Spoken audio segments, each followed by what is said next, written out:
There's a nope, no. The gelatinous cube, but not an ice cube. Okay, so let's make an ice cube enemy. That's I think that's a good spot to start.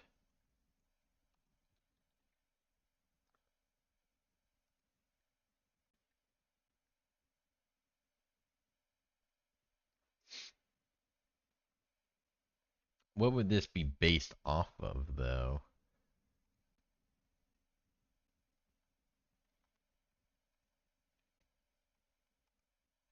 Um, let's think about what it would do, and then based off that, we can decide what monster to base it off of.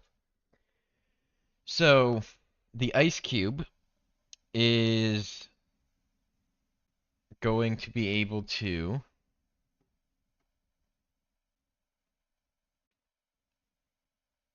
I think it will have an ability where it can freeze you, and the freeze you will just cause a condition, and maybe do a bit of like ice damage, and then maybe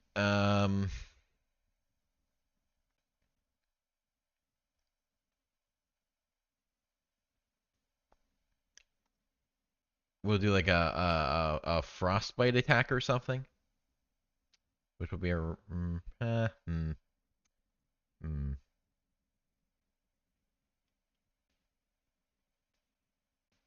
I'm gonna base it off of our sun bear, I think, and then we'll go from there.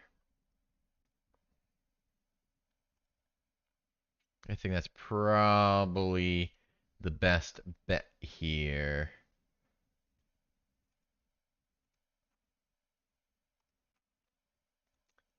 So this will be our ice cube, or we'll call it giant ice cube. Version 1.0.0. Challenge rating 1-2. Size medium. Okay. So obviously it's not going to have these.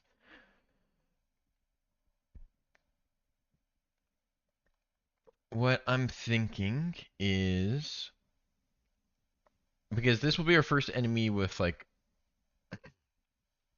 sorry, this will be our first enemy that applies cold damage. So let's think this through.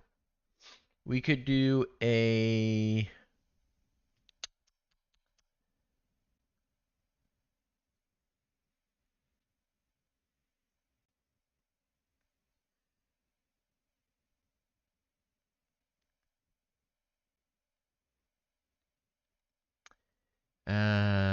I'm trying to think of a good condition to to give when this thing tries to freeze you. I don't know if I want to give stunned. Stunned's pretty strong.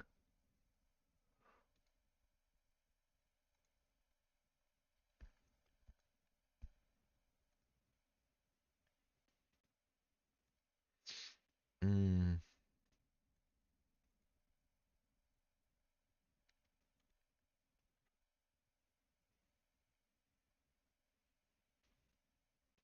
maybe frostbite applies prone because it like just freezes you, forces you to slow down. We can try that. I think that works. So this will apply the prone condition. And this will be frostbite.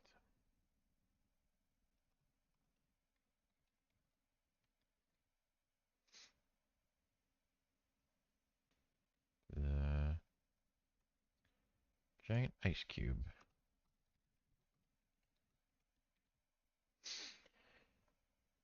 Oh, Silent Night. How's it going, man? How's your day been? The Silent Ice Cube. I mean, we can just say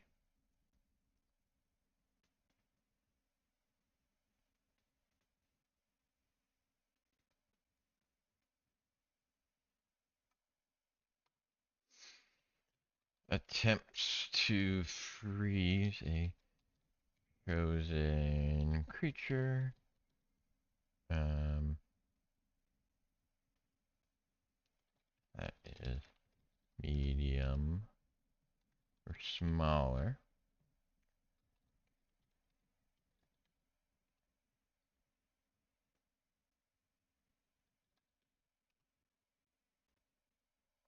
And this should probably do damage as well.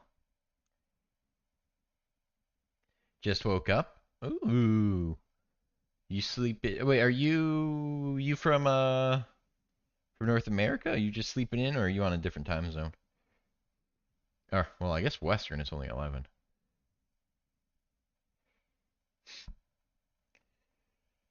I also slept in today. Um I woke up at like in my defense, in my defense, I had three dogs running around jumping on my bed all night on deciding what they wanted to do. So I woke up at like 12, but I probably got a good 4 hours of sleep. It's not as bad as it seems. Um, so attempts to freeze a chosen creature that is medium or smaller, forcing it to do a Constitution saving throw or gain the condition prone. Forcing it to gain the prone condition. And taking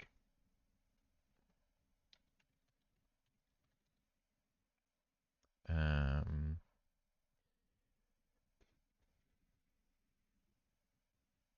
yeah, waited late in the night, so I usually wake up around this time. Okay, okay. Word, word. I've actually I never use my vacation days during the year, so I basically every year just take all of December off. So I'm just no life for the next month. I got no work. We'll say 1d8. Er,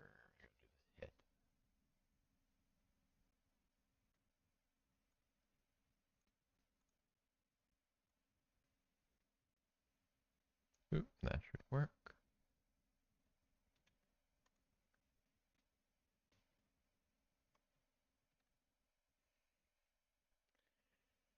Well, so this will be a 1d8. I think I'm just going to make it 1d8, no pluses. That's a hit 4.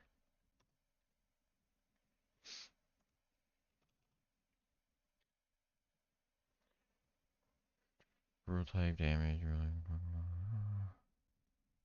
Yeah, this is frostbite. Damage cold.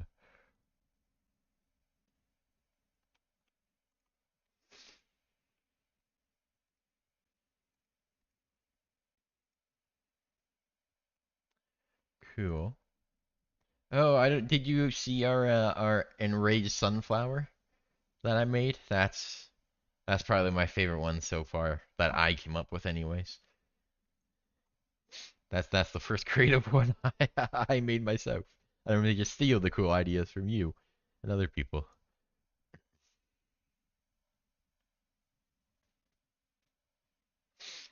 28, 28, roll damage, roll extra frostbite, cold, roll, and then cold damage. And then, um, obviously, an ice cube isn't going to be clawing or biting you. We gotta update these attacks. What would an ice cube's regular attack be? Just crush? That might be it. Crush.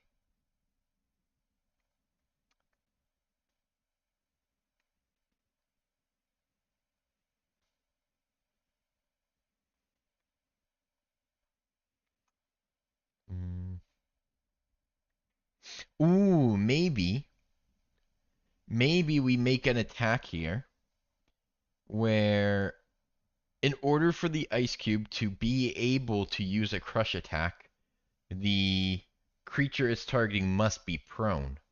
So basically, it needs to give a creature frostbite, forcing it prone, then it can try and crush it. Ooh. Ooh, now we're thinking, we're big braining.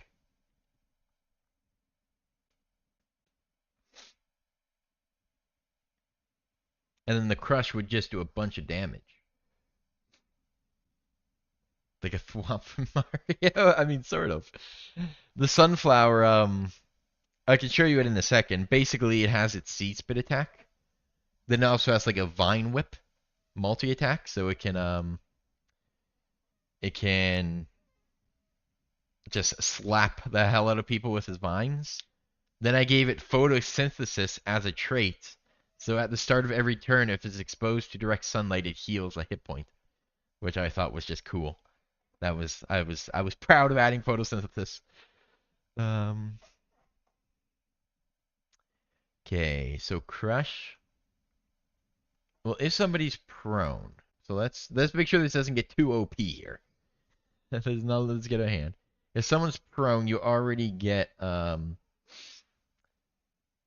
advantage on the person that's prone. So we don't need to give this a massive plus to hit. So we'd say a +4 is fair because it will have advantage. Roll to hit crush.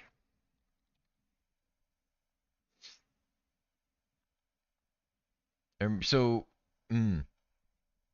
maybe instead of this being a giant ice cube, we make this just an enraged ice cube, and then we'll make a giant enraged ice cube later. That's a better version of this.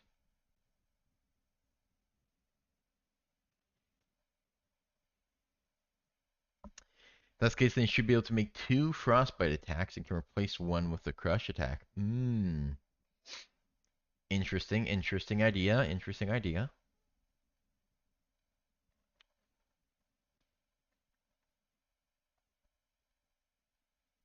That's not a bad idea at all.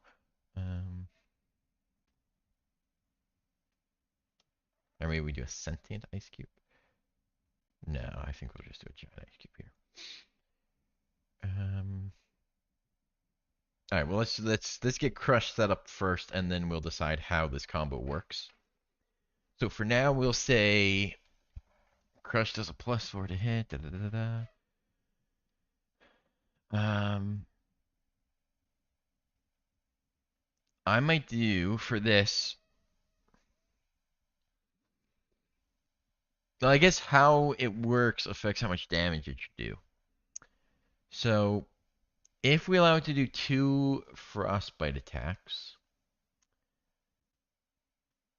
and then replace one with crush. See, the way I was thinking this would work is it has to frostbite you, and then once you're frostbit, it just does insane damage with its crush, which I don't think would work well with a multi attack, because then the numbers would just get crazy. Like I was, let's think about this. Like I was thinking maybe giving it a D10 on its crush, like D10 +1. It's like D10 +1, which would be an average of 5, actually. Or maybe like a D10 +2, actually.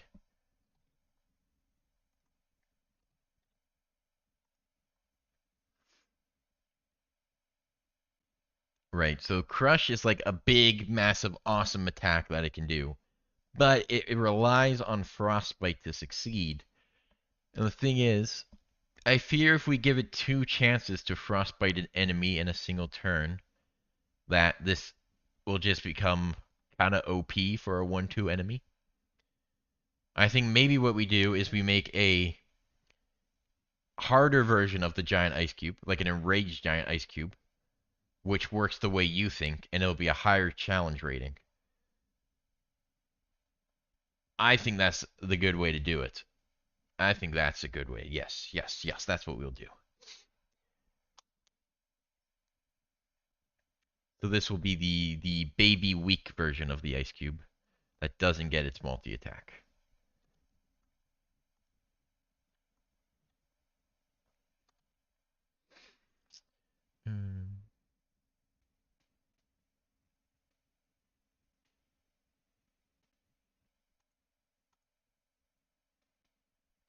Now, is there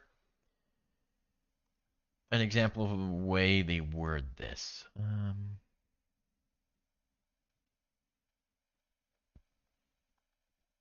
1d10 plus 2, 1d10, 2 damage crush. Type will be cold still. Just because why not? It looks cool. Now I'm trying to find a monster that has a good example of how they word requiring a condition to be met for an attack to happen. I think potentially a constrictor snake might have this.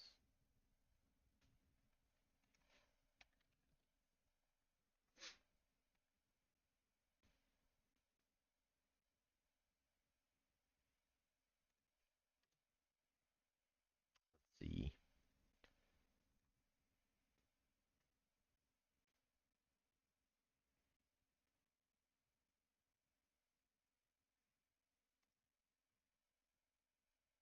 No.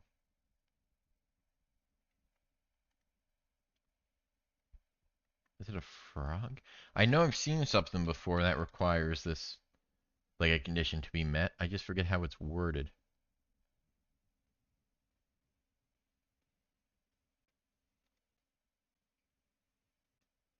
Then should the enraged one just get crushed then, since the small one isn't that heavy? No, so this is still a giant ice cube. So think like human-sized ice cube. That's still going around, so this is still going to be able to crush you. It's just the enraged one will be even bigger, so it'll have a more devastating crush. Maybe we even call it something different. Like, I don't know. Something more devastating than crush. Um, like the enraged one will be large instead of medium, but medium can still crush you. The enraged one will get a multi-attack where it can do frostbite or crush. Um, yeah, I think this is good. Sorry, I didn't say size. No worries, no worries. Um, okay.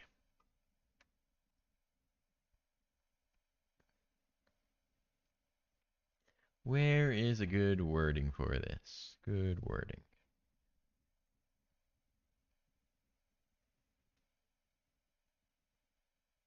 Ah, here we go. Okay, so what it does is it says, um,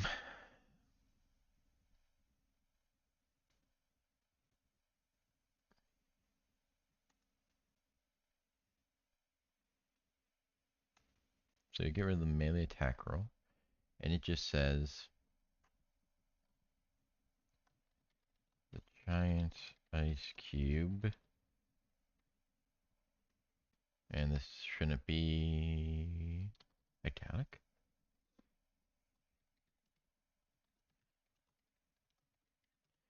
The giant ice cube tries to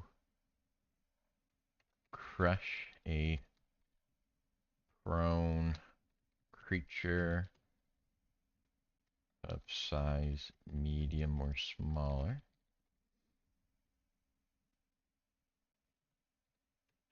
dealing that. There we go. That should work.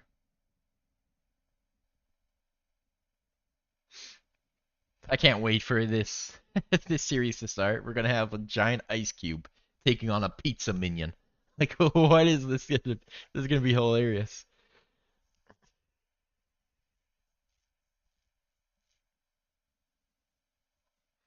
Alright, so let me save this and make sure it works as expected in the encounter before we move on to its attributes.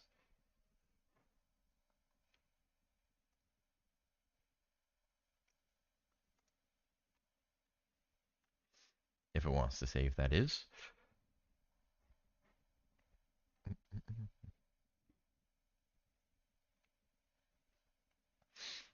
It might not want to save. Oh, why is D&D doing this today? That's okay. It did save, it just does that.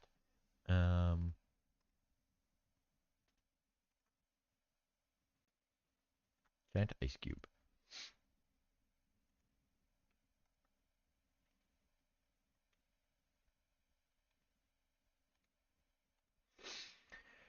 Cool, so Frostbite, Constitution saving throw, DC 14. We can maybe adjust that number. The giant ice cube attempts to freeze a chosen creature that is medium or smaller, forcing it to a Constitution saving throw, or gain the prone condition and taking 1d4 cold damage. There should be no bonus on this. Perfect. Crush. The giant ice cube tries to crush a prone creature of size medium or smaller, dealing +4. No, why is there a +4 here? This should be the 2-hit. I forgot the 2-hit part of this roll. So that's my bad. So this should be 1d10 +2. Cool. Ooh, the ice cube could have vulnerability to fire. That's a good idea. That's a very good idea. Let's do that.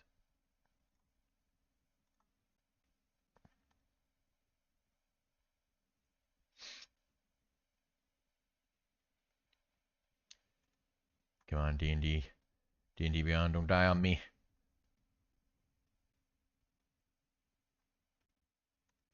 There you go. Alright, so first thing, I'll fix this, then we'll give it a weakness to fire, then we'll do the attributes. Um,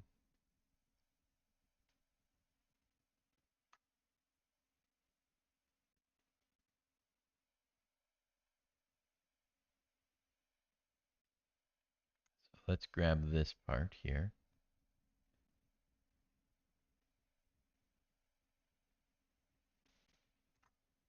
What is the, hold on, what is the wording normally like for this? Sorry, I'm getting lost in the sauce right now. Let me look at a creature real quick.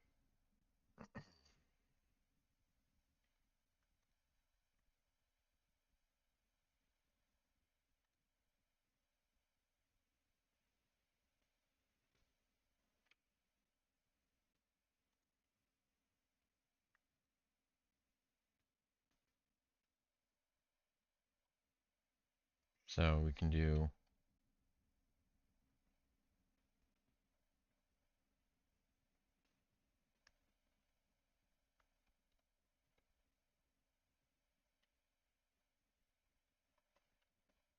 here we'll add the melee, or we'll do the melee attack roll.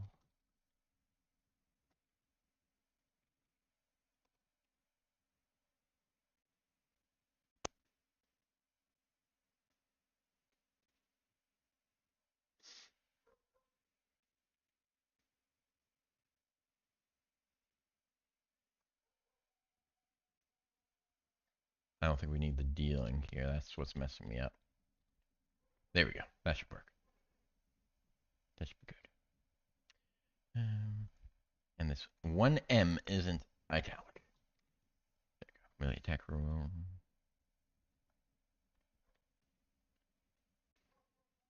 Okay. Now let's save this and take a look at it in the encounter. Or while we're here, we might as well add the vulnerability to fire. Not immunities. Where? I don't even know where we add vulnerabilities. I've never done that before. Not there.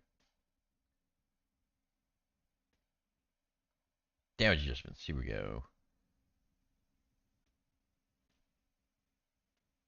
Vulnerability, fire. Vulnerability. Can I search fire? Fire, vulnerability. There we go. Got it. Monster habitat will obviously be Arctic, and then we'll do the attributes in a second. Let's just make sure the attacks work as we expect now.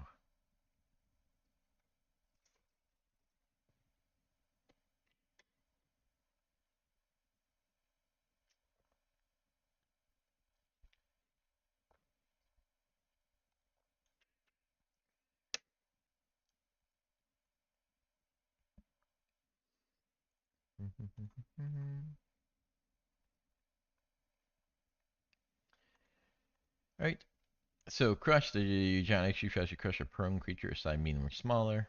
Melee attack roll, +4 to hit. Perfect, and 1d10 +2 damage. Ooh, 12 damage being pumped out by the ice cube.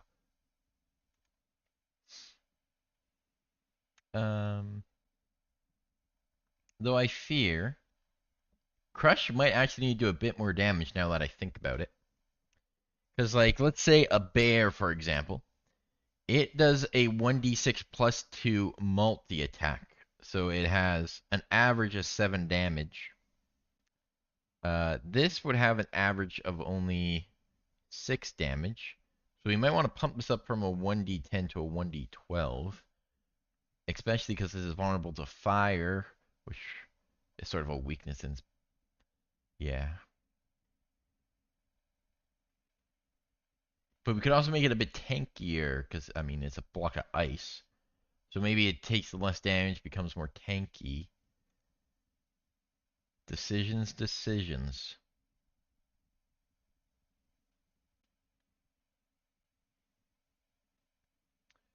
Where's our giant ice cube?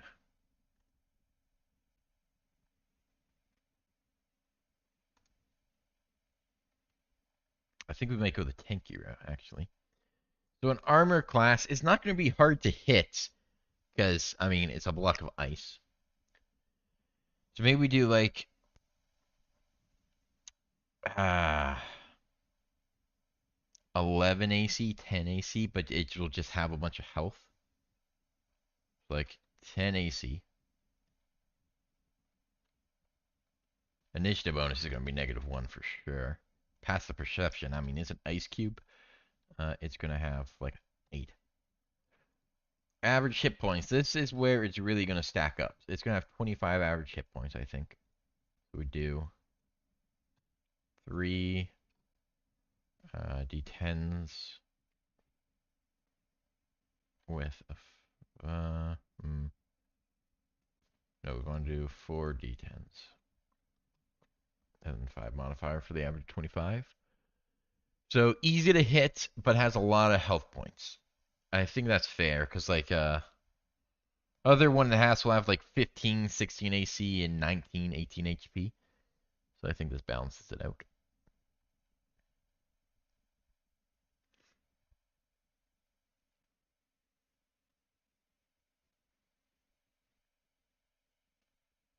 If it's ice, then it could just explode and just keep the HP and AC. Just a damage dealer, then a tank. Interesting idea, interesting idea.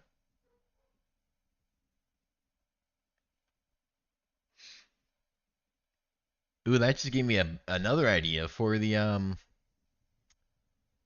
harder version of the ice cube. Sorry, I'm just going off what you just said. It gave me an idea. When you kill the giant ice cube, it could break apart into tinier, like smaller ice cubes. Oh, that could be cool too. Ooh. There's a lot we could do with an ice cube. Who knew an ice cube would make for such a good enemy? Okay. Um, well, let's just start with this and see how it's looking. So strength, I mean, is an ice cube. It's going to be pretty strong. A giant ice cube at that. I'll give it a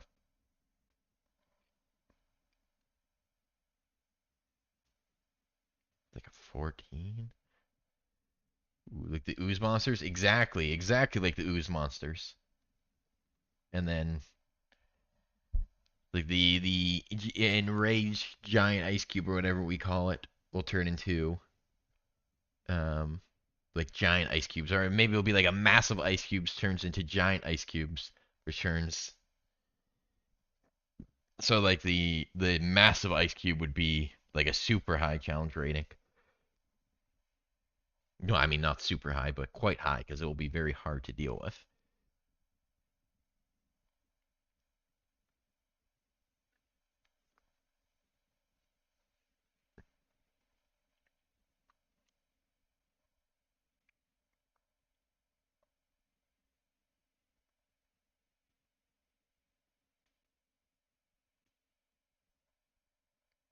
Okay. So strength, I'm gonna give a solid. Um, I'm going to go to 15. Dexterity, this thing's getting a hot 4. This thing ain't moving. Con, it's getting like a 16. I think makes sense just based off its health. Intelligence, 1. Wisdom, or you know what? Yeah, I mean, it's an ice cube. Wisdom, we'll give it a, we're going to give it a 6 wisdom because it is wise enough to stay in the cold, right? It's not going to go get melted or anything. It's slightly wise. Charisma, I mean, it's a giant ice cube that can't talk. I think we maybe we give it a 1 in charisma and be nice and give it a 2 in intelligence. Like maybe that works. And then save that.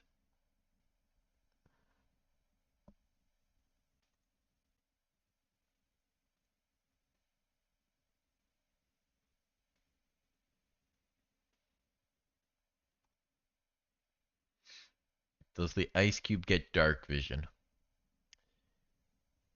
You know what? I'll let the ice cube have dark vision. 'Cause why not?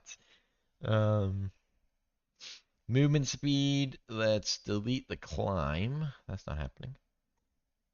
And the walk will be like a 15. Not a 53.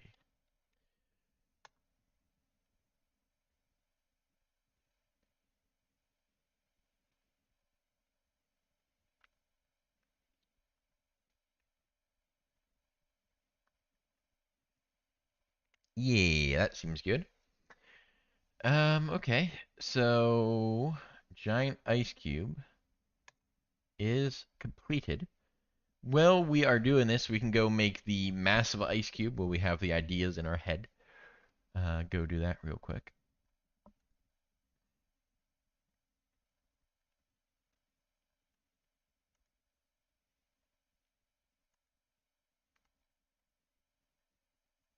We'll do, this will be based off of the giant ice cube we just made.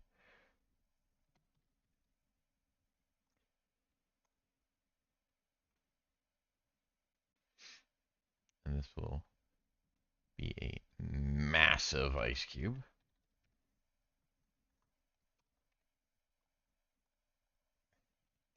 Now, I don't actually know what a fair challenge rating for what we're about to make will be.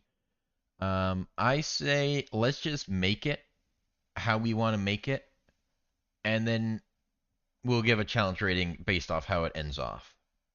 Um, yeah, let's do that. Let's just ignore the challenge rating for a second.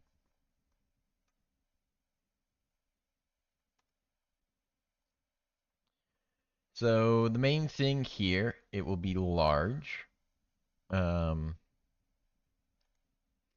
so Frostbite will now be able to affect anything large or smaller. Same with Crush.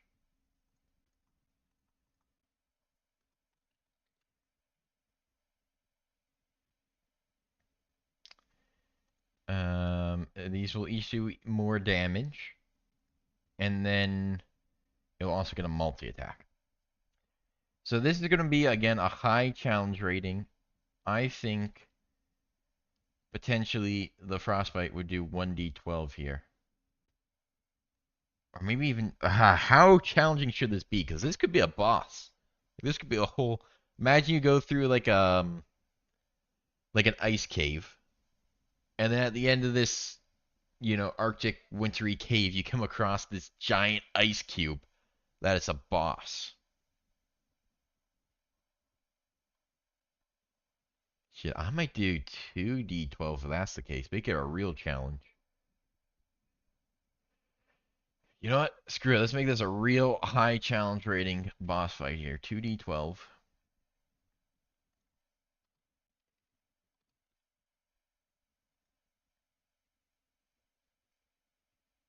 Cold damage. Okay.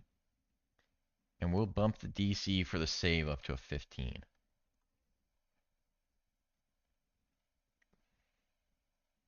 And then the giant ice cube has So this is about to do some crazy damage, this crush. Um, ooh, this thing's gonna be devastating. I'm thinking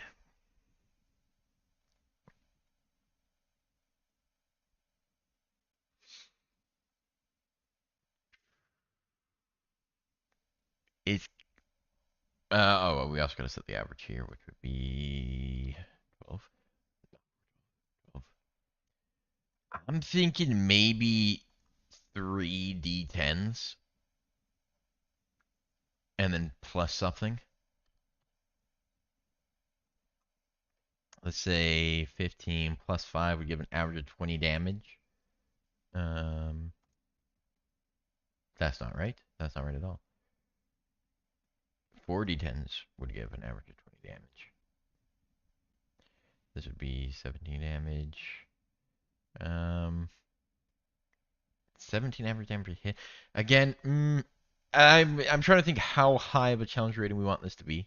I do think it'd be like a boss, like mid game boss.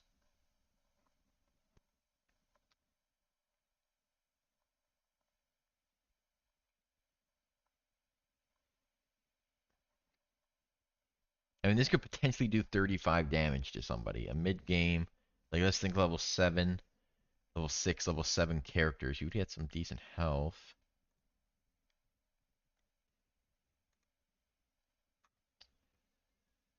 I think I think it needs to be a bit more if it's going to be fighting level 6s or level 7 characters, you know?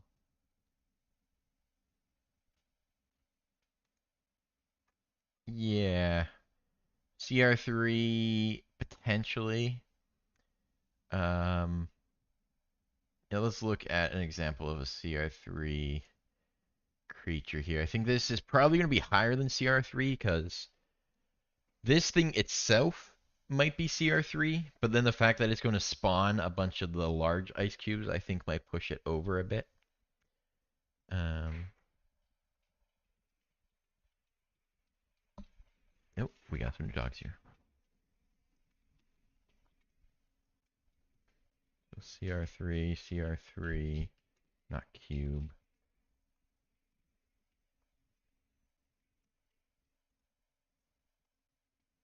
Hello, doggy. Did you come to say hello?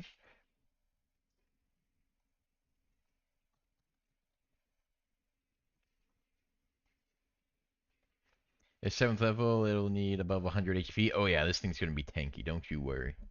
This thing is gonna be an absolute tanky monster.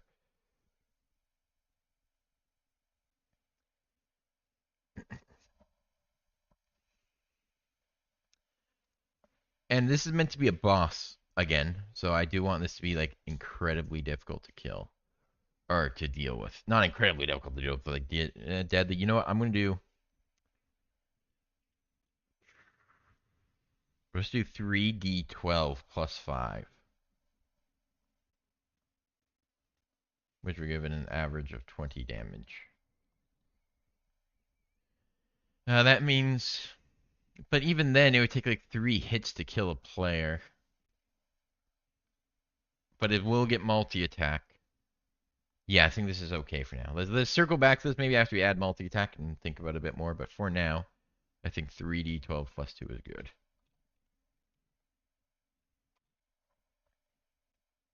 Or sorry, plus 5. We'll give it multi-attack.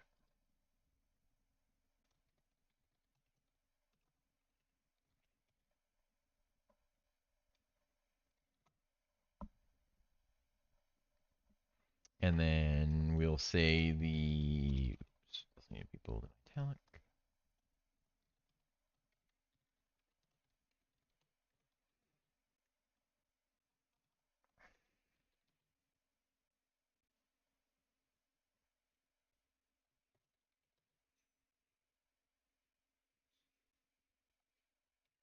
Attempts to frostbite attacks or one frostbite attack and 1 crush attack.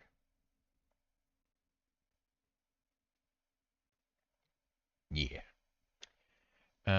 Which means potentially in a single turn, it could do up to 24, and this would be 41.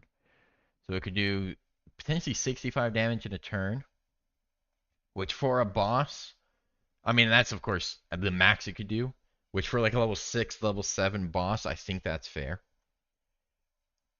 Um, like at level 7, especially if like the tanks of the party, they'll be able to take a big punishment.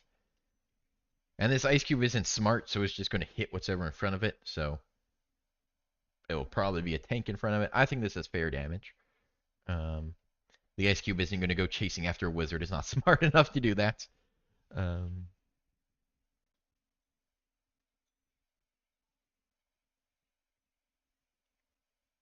for the frostbite, you should put on success. The target takes half damage and arm prone. Ooh, that would make it better. That would make it better. Definitely make it stronger. Um,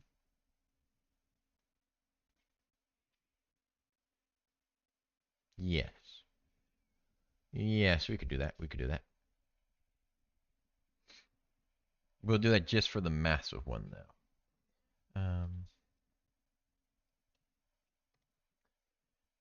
Do most monsters see that before or after the save? Let's see here. I'm just trying to follow the same wording as other things. If we can find one.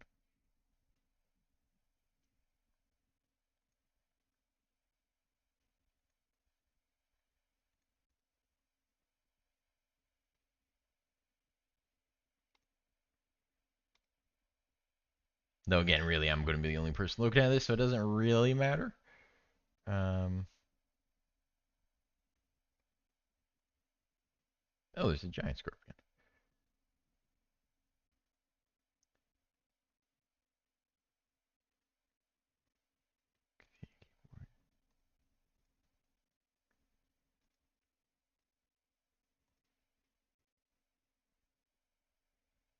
Oh, here we go. So it says success, half damage. Gotcha. I see how it does it. So it does failure and then success, half damage. Okay, I see the wording. I get it now.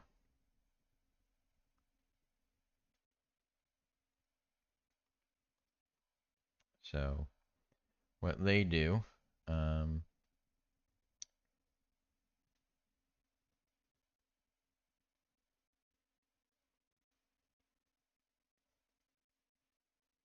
so it says force me to do a Constitution saving throw. What they do is they do in italic, they go failure.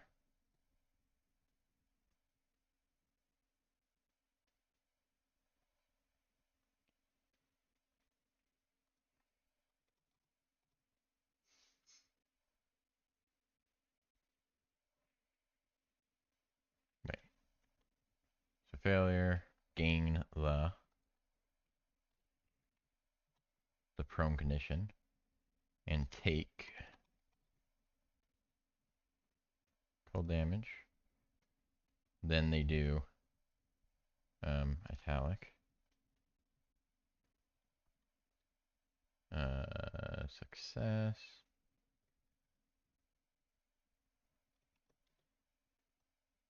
Half damage. That's how they do it. Which means that's how I will do it. Let's just save that and see how it looks in the character sheet.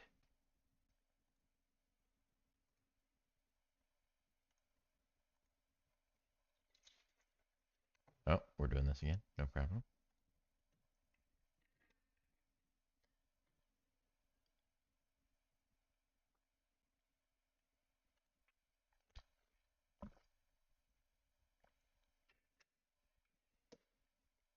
First, going to do the Constitution saving throw.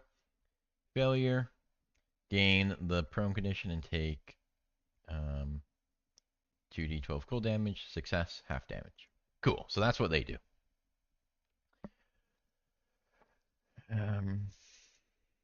Though they capitalize the failure, which I should probably do too, because it is actually kind of hard to see that. You could very easily miss that.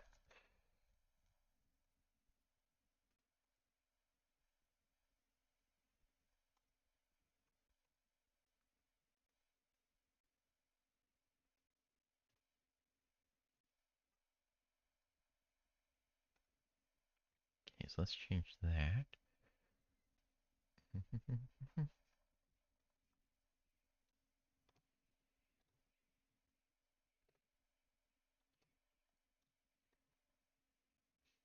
There, success. Cool. Cool, cool, cool. Then we add the traits. And this is where we're going to say if it dies, it splits into large ice cubes. So shatter. Oop, I should be bold italic.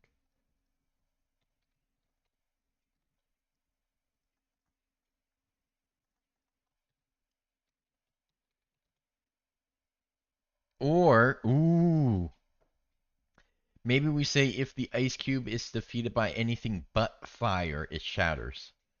So if it's killed by fire, it won't shatter and it just melts and dies. I think that could add a bit of flavor to it, make it feel a bit different.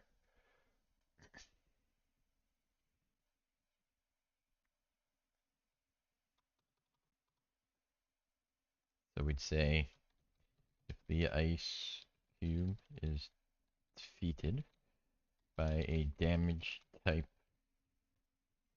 besides fire, it shatters into 4 large ice cubes. Something like that. Like a puzzle boss. Exactly, exactly. Reward the players for figuring out that they should use fire against it.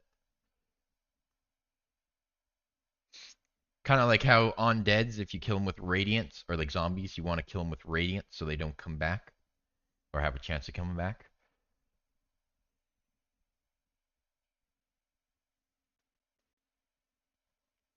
Cool. I think we just made ourselves a boss. I think this is probably going to be challenge rating 4. Um, Probably a bit too hard for 3 when all is said and done. Because he's going to have a bunch of health as well here.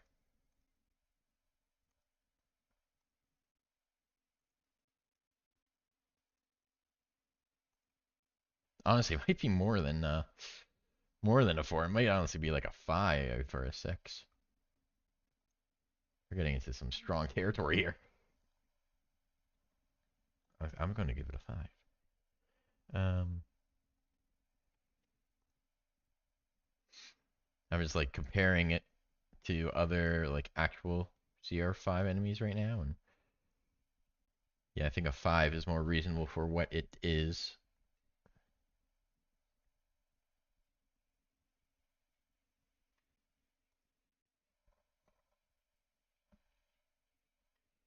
So we'll give it. I'm thinking again, armor class won't be too high, like a 12 AC. Um, but it will make up for the low AC with a bunch of health. So I see a lot of CR5s are around like 90 to 110 health from what I'm seeing.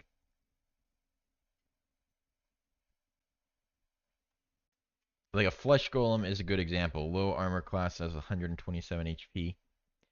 I'm thinking 12 AC around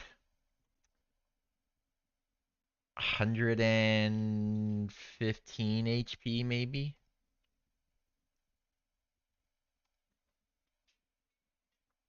You can do that. So average hit points 115, and it'll just be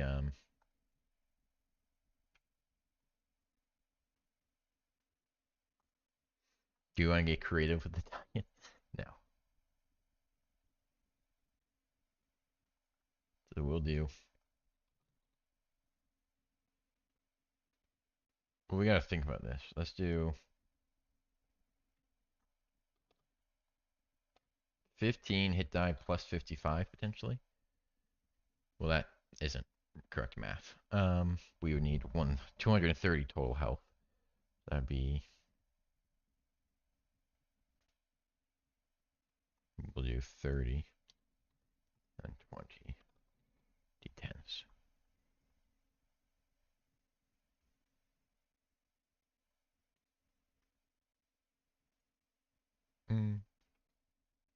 I mean, this doesn't actually matter for us, but like in theory, if someone were to use it, this means potentially this thing could walk out of here with 50 HP, which wouldn't be great. So let's do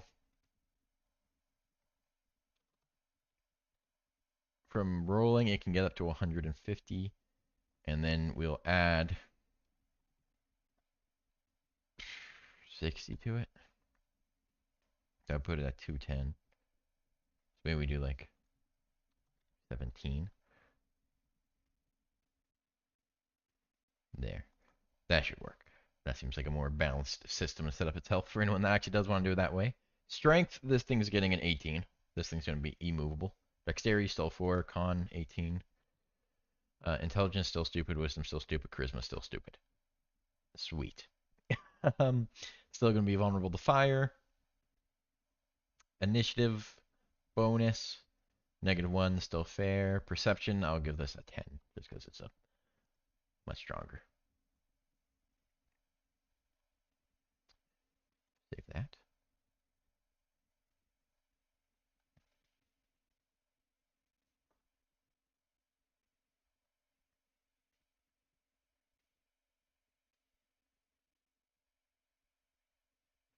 Okay.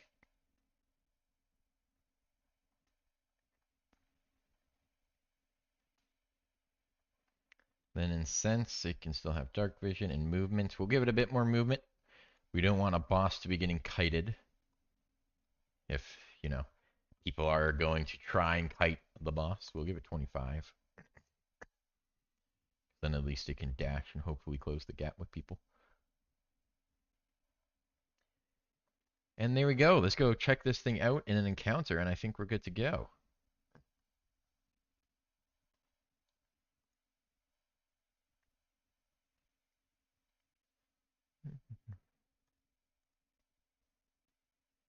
I'll just refresh it. And this is a CR7 friend. Or what? Wait, what did I mark this as? Oh, sorry, I have source on. That's why.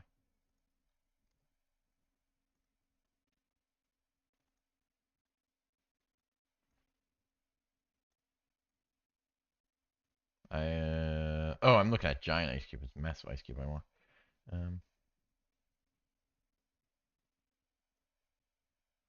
For the HP to AC balance, I do a system I made where the creature has 10x the creature has 10x the CR of the creature.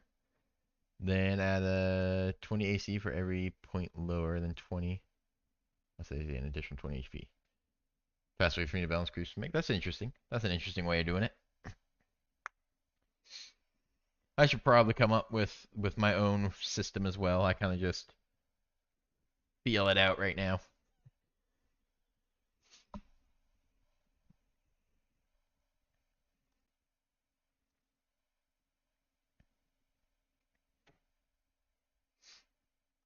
Let's see. 2d12. Oh, wow. Odds on the double 12? The ice cube showing off what it can do. Okay. And in theory, they could multi-attack this. So in theory there, it just pumped numbers. Assuming they failed the save. And then you can do the crush. So let's say something's already prone. You do 1 frostbite. Then it gets followed up with this crush attack, which can deal some big damage. So that would have been like 36 damage in a turn, which honestly isn't a crazy amount of damage in one turn. um,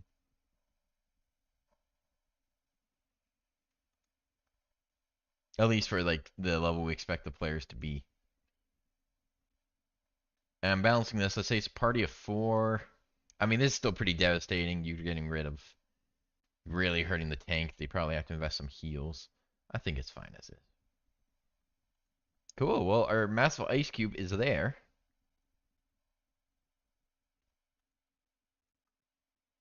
The shatter's there. Cool. I'm happy with that. We can do a bouncing pass on it later if needed, but for now, I'm happy with the way that looks.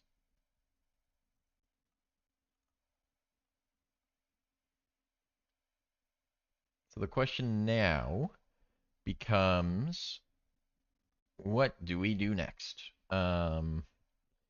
We were looking for 1-2 monsters. That ice cube was just too good of an idea to pass up, so I did that. So if we look at our current 1-2 monsters, just so we know, we have 4 of them, I believe. We have the giant beaver, the pizza minion, the sunflower, and the ice cube. Get that. Oh, and the Architects. Okay, so we're at 5 1-2s. Getting one more. I'd at least like to get one more, I think. Though again, we can grab these from other people as well. But yeah, we've got an Argentavis. Cool. Prehistoric bird, kind of dinosaur. I like Argentavis. We got our pizza minion, the Dominion, which I really like. The giant beaver, kind of basic, but I mean, it has that timber attack, which is cool. The enraged sunflower. It has a ranged attack, and then it can multi-attack Vine Whip for its melee, and it has photosynthesis, so it heals a bit of HP if it's in the sun. And our giant ice cube, which has this nice combo and cold damage. So we've actually got some pretty creative 1-2s, or some pretty cool 1-2s.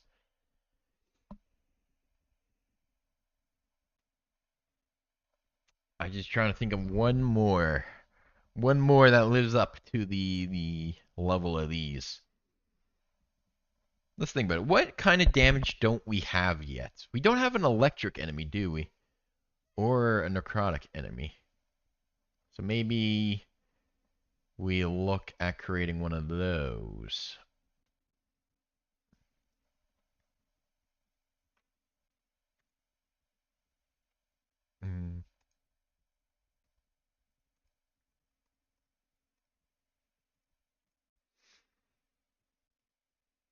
Or poison. We don't have a poison. Well, not a poison 1-2, but or thunder. I mean, we're missing thunder. We're missing thunder, lightning, force, necrotic. So any of those 4, I think, would be cool. Or yes, we're missing that as well. I mean, lightning is easy to do. Like you could even just do like a giant electric eel or something, but that's kind of basic. But we can put that in the back pocket just in case. Just in case we need something.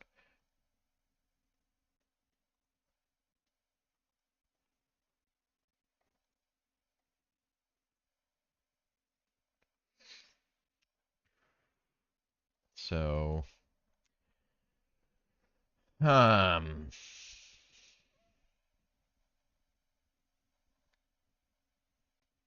is difficult, man. Being creative is hard.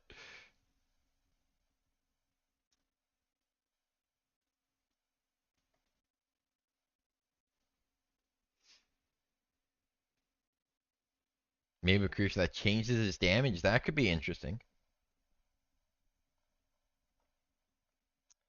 That's a very interesting idea. But what would it be?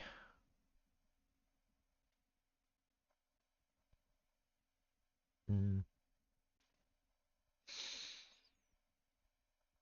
thinking lightning damage, lightning damage, lightning damage. You got your electric eels. You've got your jellyfish. Like I'm just thinking animals right now. So like we can do, there is animals we can fall back on, like basic creatures we could do. Um, but creative stuff.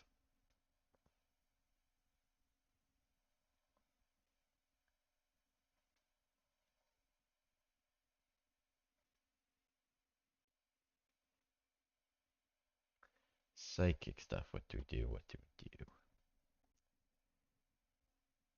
Hey, Jean Jacques, thank you for the sub, good sir.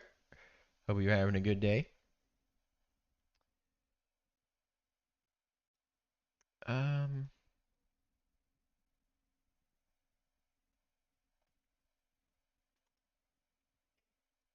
let's do. Oh, hold that thought. I think my dogs want to be free.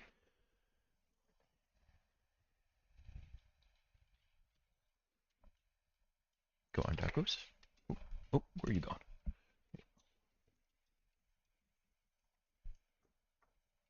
Oh, I'll just leave the door open a bit. They can come and go. Um, Neighbor creatures that doesn't deal damage makes a bunch of conditions.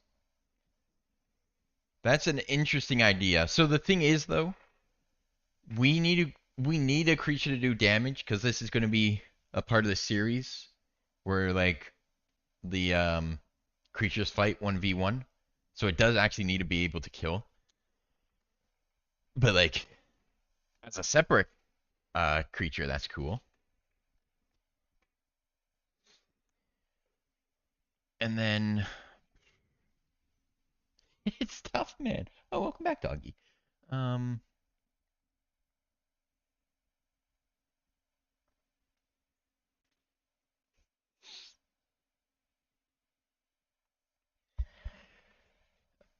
ah,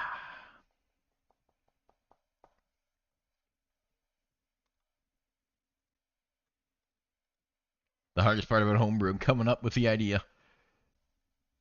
It could be necrotic, like we could do some sort of like demon or something.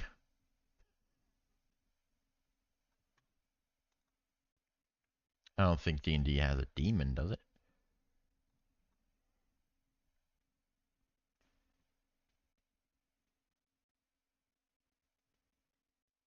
Yeah, the giant electric eel is what I was thinking. Like you could do a giant electric eel, a giant jellyfish, just any regular animal. Um, I'm just trying to. We have so many animals in like the CR below CR 1 2. I'm trying to think outside of the box here, but we may need to go to the electric eel or jellyfish because I don't have any other ideas. And then for necrotic, I'm thinking we do like a demon type thing. Right? Because there's ghosts, there's banshees and whatnot. I don't think there's a demon though. Let's let's get started on this. I think we start off with the safe bet, which is an electric eel. I think that is. Is there a regular eel? No. Oh wow, we didn't. We might need to make a regular eel.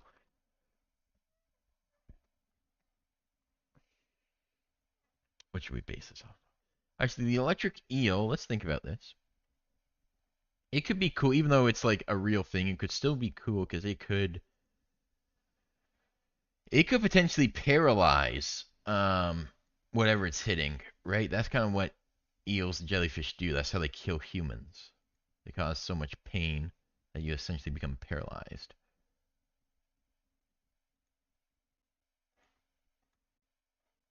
That would need to be a very easy save for a 1-2. That would need to be like a DC 8 to save.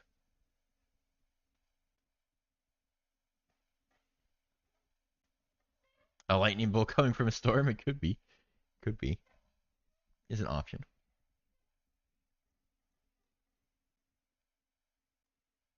I think we start with the electric eel.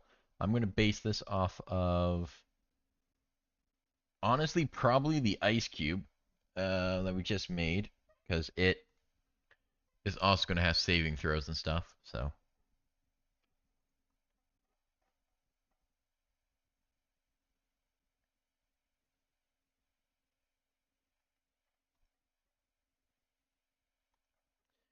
We'll do giant electric eel. And we could think of cool ideas while we're making this eel so that we are ready to rock and roll afterwards. I think I like the idea of a demon if it's not already a thing though. That'll be our necrotic damage. And we can do like a lesser demon, a demon, and then a greater demon type deal.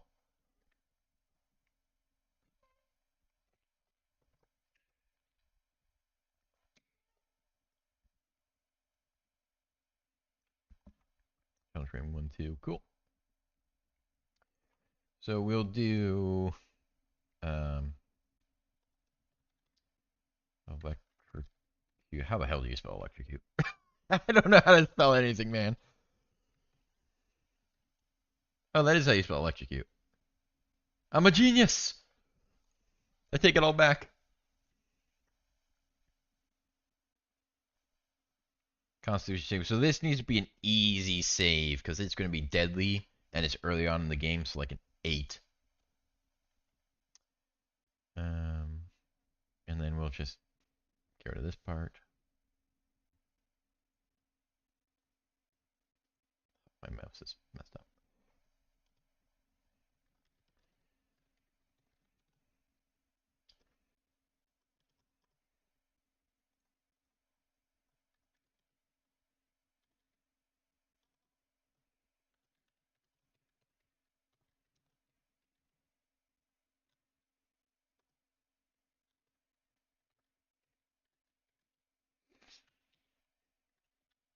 A target. First, you can do a Constitution saving throw or gaining the paralyzed. Is it? Yeah, it's paralyzed.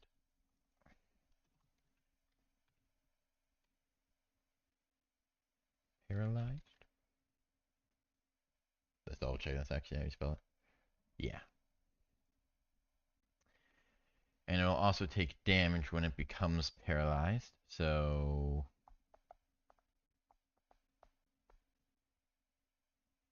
I'm thinking 1d6 damage just because paralyzed is like a deadly condition. Paralyzed is a very deadly condition.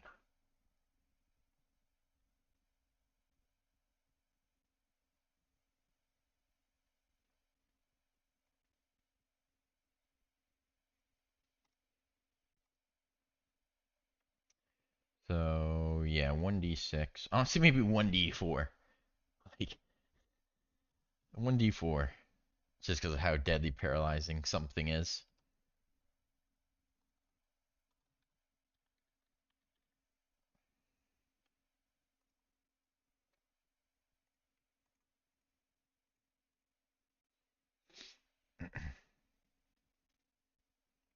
Yeah, let's do that.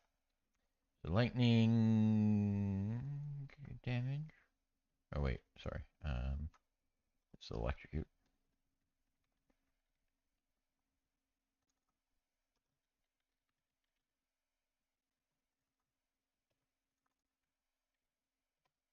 Cool. And then we will just make a more generic attack like a um honestly I don't know how else an electric eel would fight.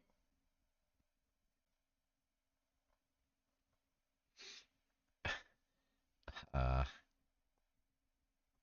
was gonna say tail whip, but it doesn't exactly have a tail, it's just one giant thingy. I guess it can bite. I mean electric eels obviously bite stuff. And then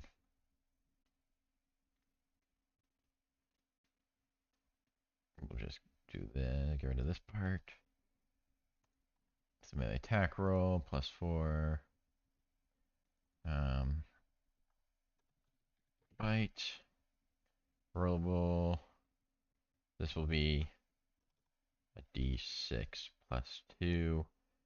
I'm just the base damage for this thing is going to be low again, simply because paralyze is like you're screwed. um,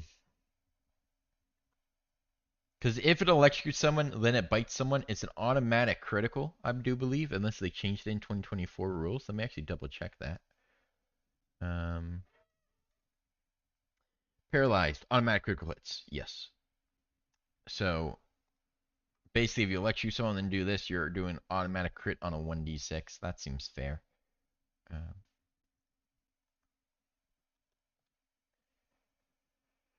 +2. Bite. Damage type will be. This should probably be piercing.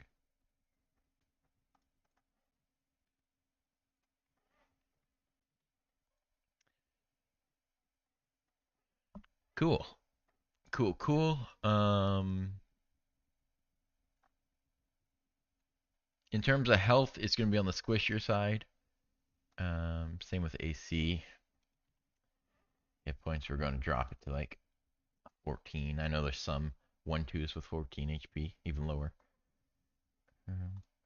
So this whole thing, the whole electric eel, it's kind of like you live by the dice, you die by the dice. If the eel gets lucky and it hits, it's paralyzed, it basically wins a fight, kills something. If it doesn't, then it's kind of easy to take down. It's kind of it's the enemy where it's like, oh shit, this could be deadly, but we still want to take it on because it probably won't be type deal. So it adds that element of risk where at any moment you could just end up paralyzed and dead. The initiative bonus will just be a 0. Past perception will be 12. 1 and then, or you know what, we'll do 2d6 and then, we'll do 4d6. Be 24 and then 4 for 28. Yeah. Strength, eels are not strong. It is decently dexterous. Con can be a 12. We'll do an 11 just to spice things up. Int. I mean, eels aren't the stupidest creatures in the world. I don't think they're the smartest. We'll do a 4. Wisdom. I think most animals are somewhat wise. So we'll leave that at a 6. Charisma. We'll give it a 2. You know what? We'll give it a 3. I know some people would love to have pet eels, right? They're in zoos. People like them. Um, the habitat obviously is going to be ocean. Is there no? Is it sea or coastal? I guess coastal is the only thing that really matches it. It won't be. Oh, you know what? It could be immune to lightning as well. Oh, and the ice cube could be immune to cold. Now that we think back on it.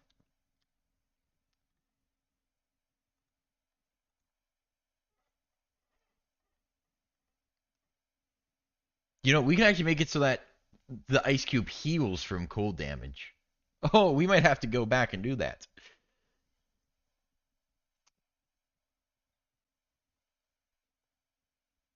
All right, let's finish up with this first, then we'll go fix up the ice cube. The ice cube will be vulnerable to fire and heal when it takes cold damage. Can eels see in the dark? I'm sure they can. I mean, it's dark in the ocean.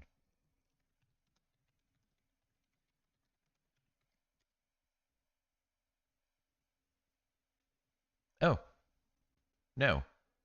Apparently they're not, but they probably qualify for blind sight. Um, they don't have great eyesight, but they can detect stuff through other means. And then movement, I mean, it's only going to have a swim speed. Let's be real. It'll have a swim speed of 40. Eels are pretty quick.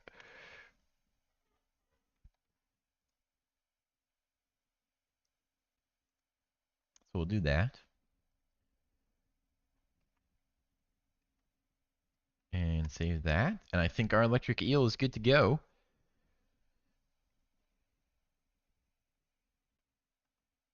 Let's add it to an encounter and make sure it works how we expect it to.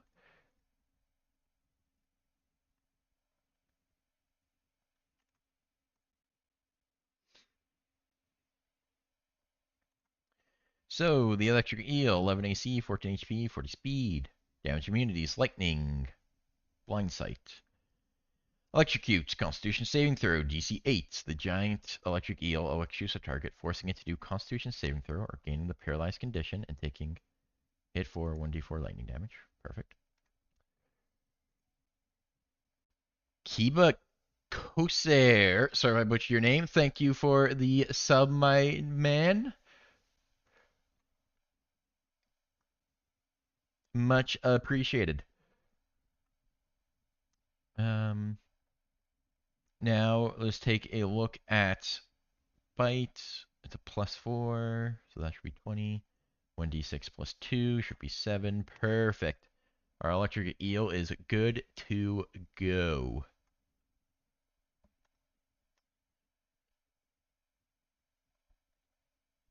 Now let's go back to the giant ice cube and massive ice cube for a second.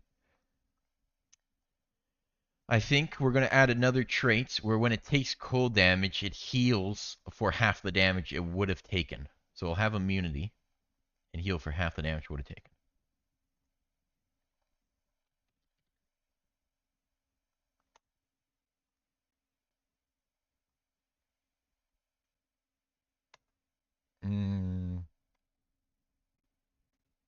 What would we call that? Refreeze? That doesn't sound very cool. Um,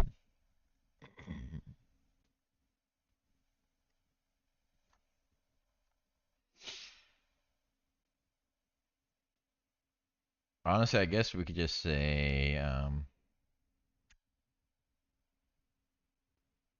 I mean, freeze, right? But there's no other word for it. When something melts and it refreezes, it's just getting frozen again. um,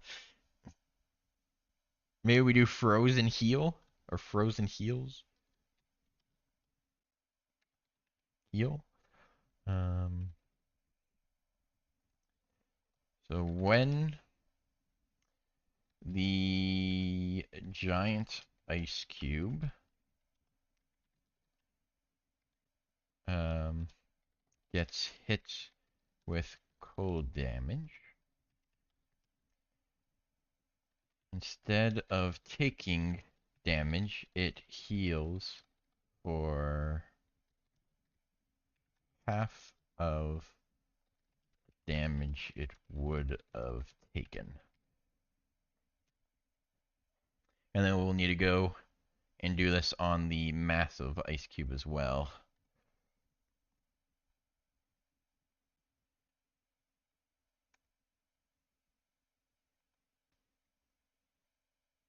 Ooh. Ice regen, crystallize. Ooh, those are some better names.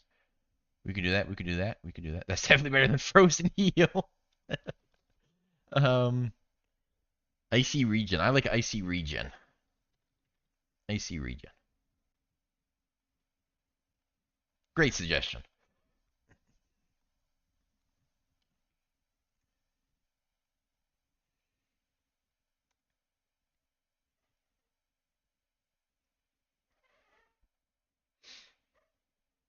Man, this ice cube might be my favorite enemy yet. It has a lot of flavor to it. I think it may have overtaken the sunflower.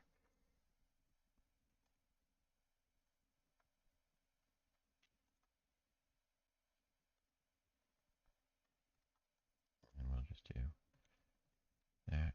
Oop. Wait a second. Wait a second here. There we go.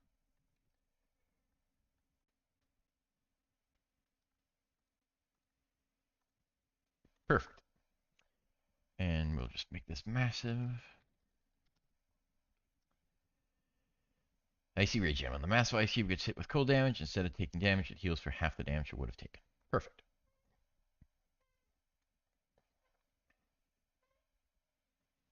Actually, if that's the case, we shouldn't give it ice immunity because that just wouldn't make sense. Because then it would always take 0 damage. So we need to remove ice immunity from the giant one, now that I think about it.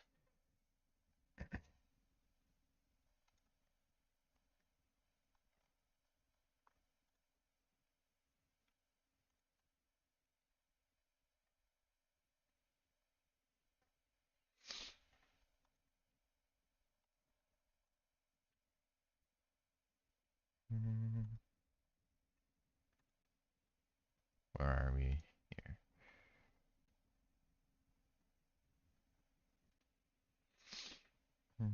Just get rid of that, and we'll go ahead and save this now.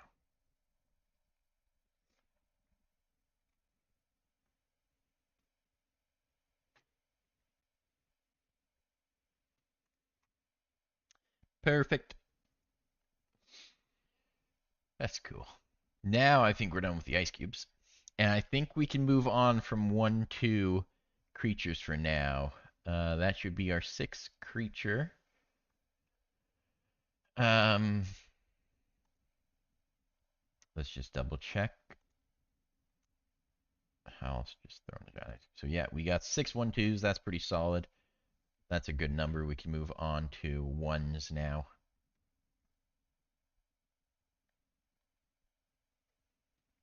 Just make sure. I see regen. Perfect.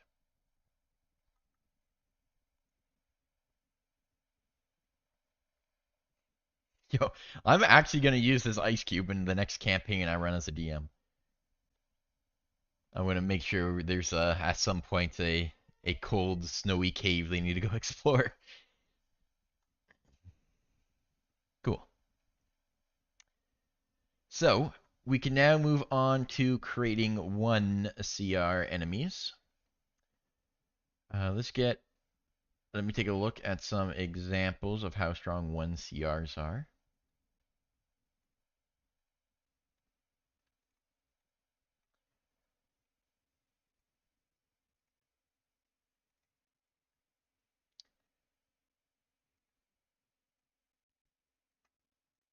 And we currently have no 1 CR enemies.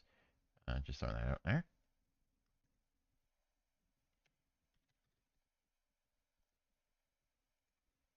So like animated armor is 1 AC, 33 hit points, 18 AC. That's kind of crazy. Brown Bear, 22 HP, does more damage. Death Dog, 39 HP. Okay, so we're kind of in that range. A Dire Wolf. Okay.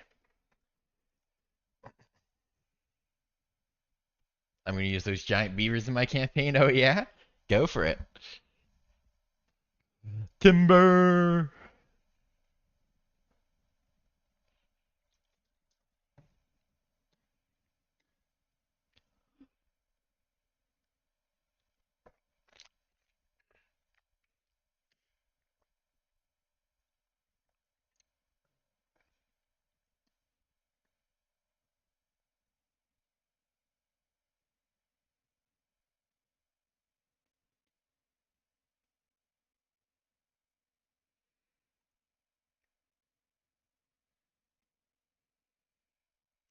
All right, 1 CR. Maybe this is where we throw in like a lesser demon. Is a demon a thing? A demon's not a thing.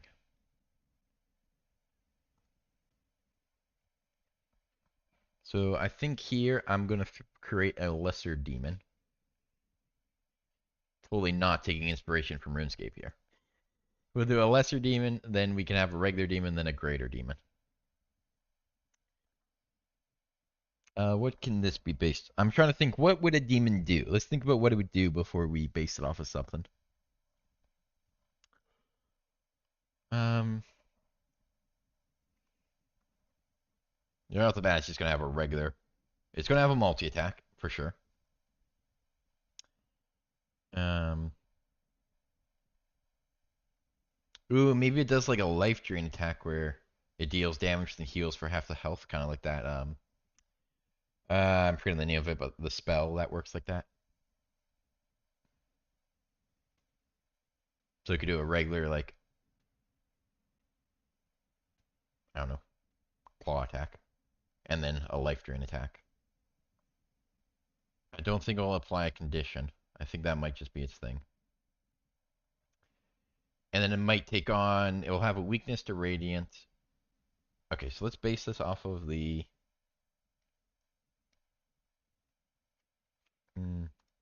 Maybe a vampire? Does a vampire work like that?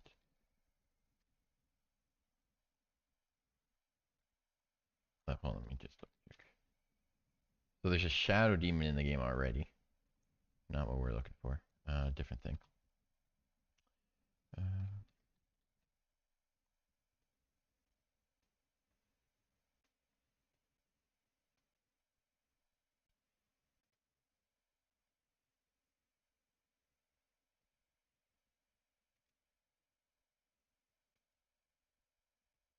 let's see, we can just base this off of anything. At this point, I feel I'm pretty comfortable with myself, so we'll just base this off of a anything with a multi-attack. I guess our bear cub, or sun bear cub, will already have multi-attack on it. And we'll call this lesser demon.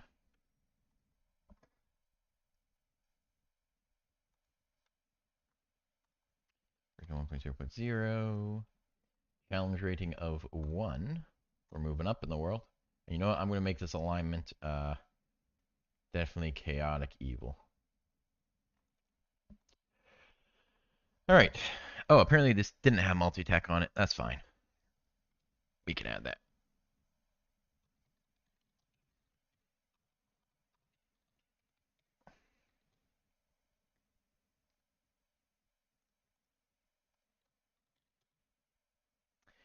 The lesser demon does 1 claw attack and 1 life drain.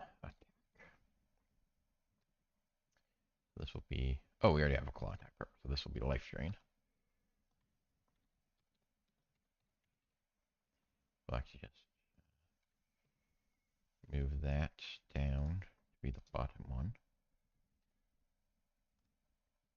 Okay, so let me just double check typically how much damage a 1 CR creature does.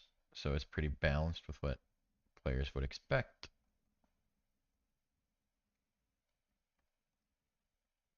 A brown bear, for example, does a multi-attack with a D8 and a D4. Dire wolf, 1d10 not multi-attack, so an average of 8. So we're kind of around that 8 a turn. Ooh. A bear averages 12 a turn. So 8, 12, Death Dog, 8, Dryad, 13. Okay, so kind of that 8 to 13 range is what we're working with here, depending on its health and AC and whatnot. Fair enough, fair enough. We can work with that. So the claw will do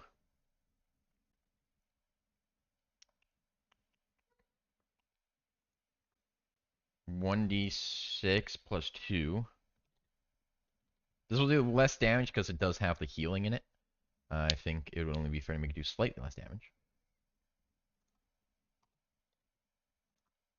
Or like overall averages. So this would average 4. Or maybe we do 1d8 plus 1 for this, and then 1d6 plus 2 for the other one. I think that's what we'll do. Oops, 1d8. Type will just be slashing.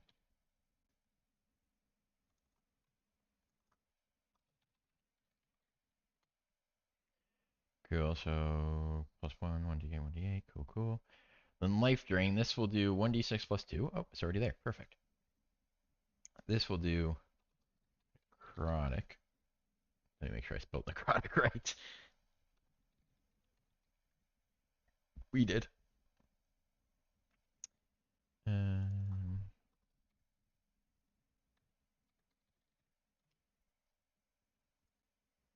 It's melee attack roll. And then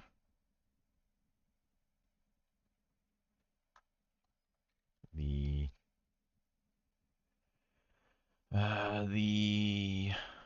lesser demon heals for half, or gains, we'll say heals. Heals for half the Damage done.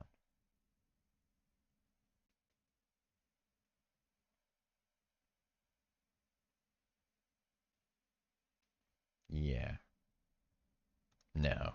Last name gains hit points equal to half the damage done. Gains current hit points? No. Just hit points. Last name gains hit points equal to half the damage done. Cool. Let's quickly save that in case it gets lost.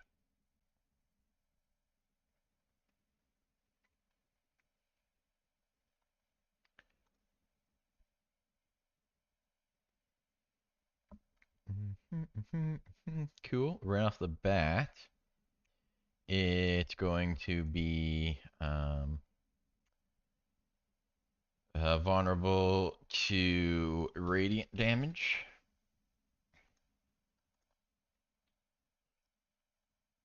And then I'm thinking for a trait here. We'll circle back to the trait. I actually want to think about that a bit more. I don't want to rush it. We'll do the attributes first.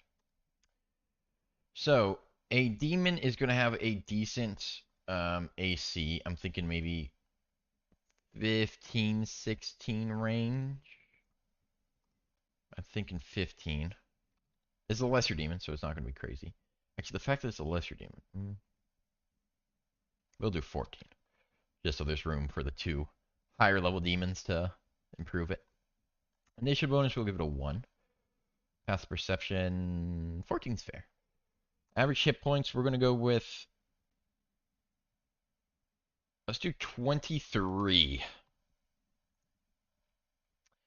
And we'll get there by doing 2d10s and a hit point modifier 3. So it's going to be pretty much an all-rounder. Its strength will be, again, it's a lesser demon. We'll do 12, dexterity 10, con 12 is fair. Intelligence, we're going to give it a 10. Wisdom, we'll spice it up with an 11. And charisma, demons can be pretty persuasive, but not many people will want to mess with a demon. We'll give it a 9. Then it's vulnerable to radiant. Cool. So that's the attributes done.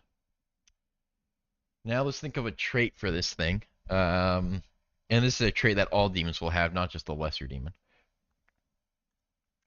We can edit this quick. Lesser demon will just have a 30 walk speed. Nothing special about it.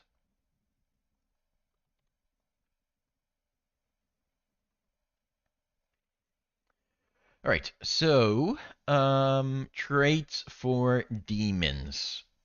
Let's think about this for a second because it'll be on all demons, so we gotta make sure it's good.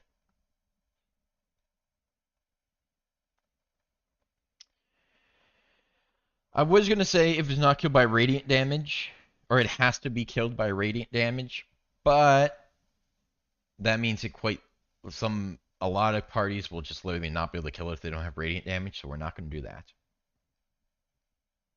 If we do a roll to die, then it's just the same as a zombie, so we don't want to do that.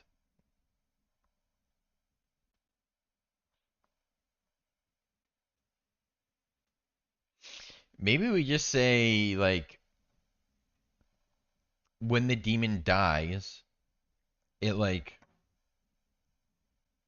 blows up or whatever you want to say into, like, does, like, a necrotic cloud explosion type deal that damages people around it.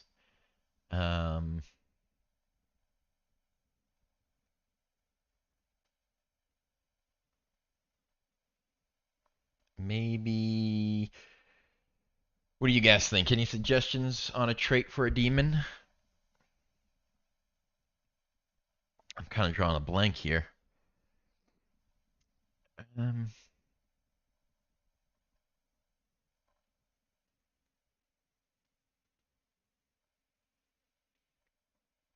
Ooh, what if No, because then we're taking vampire if it could turn into like a bat.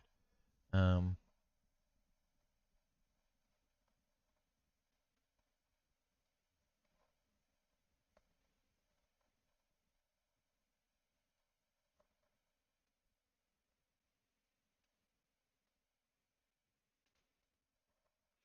what if we give it like a trait that can cause a condition, like terrified or something,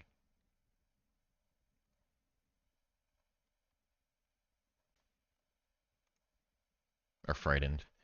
Um,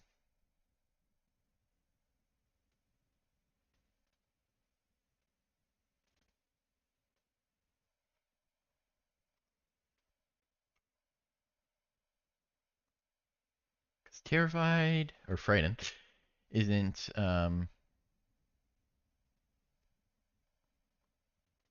crazy strong. You can't move closer. That would be bad for melee characters.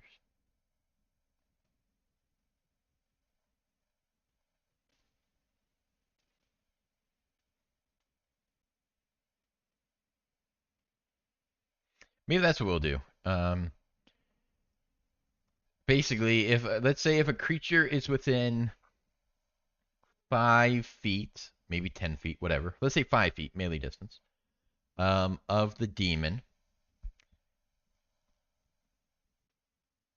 or at the start of the demon's turn, every creature within 5 feet of it must make a wisdom saving throw or be frightened.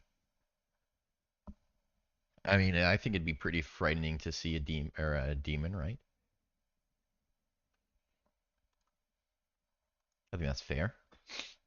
And we'll just say like demonic presence.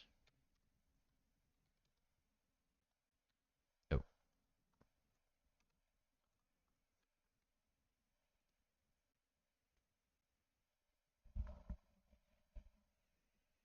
it could cast spells. Ooh, it could cast spells. Definitely the higher level demons could cast spells for sure.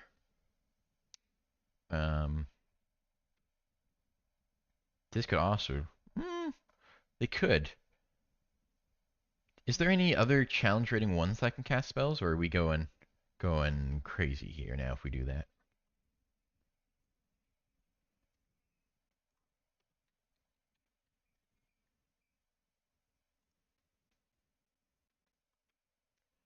I definitely want to do this demonic presence.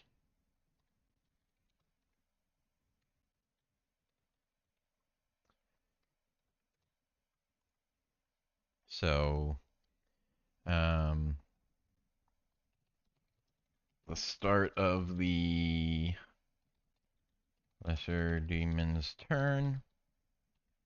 Any creatures within 5 feet of it must make a DC. It happens at the start of every turn, so I don't want to be too hard to save against. Let's say DC 12, maybe 11, because it's AoE as well, which makes it pretty strong. So let's do 11. Let's make a DC 11 Wisdom saving throw, or gain the. Let's try and do this off the top of our head. Condition. Um, very little can. Gotcha. Let's maybe say spell casting for higher level demons. I mean, Life Drain is basically a spell. I mean, there's literally a spell that does exactly this. Condition. Right. In slash condition. Is that how you do it? Only one way to find out. Um, and then you say condition outside of those. All right, let's save that and see if it works as expected.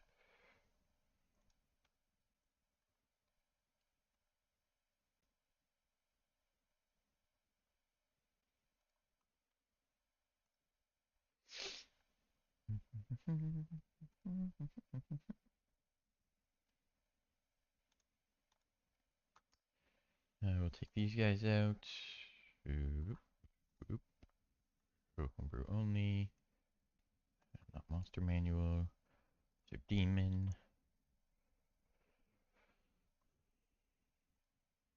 Hey! Tooltip not found. We didn't do it right. Okay. Did I spell frightened wrong? Is that what's going on here?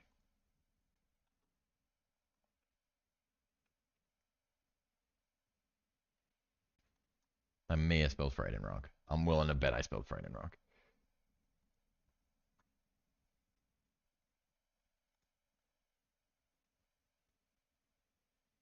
Don't browse a name that's too similar to licensed 5th edition content.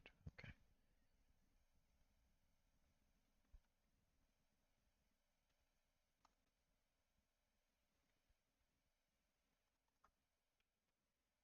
Doesn't need to be capitalized, maybe?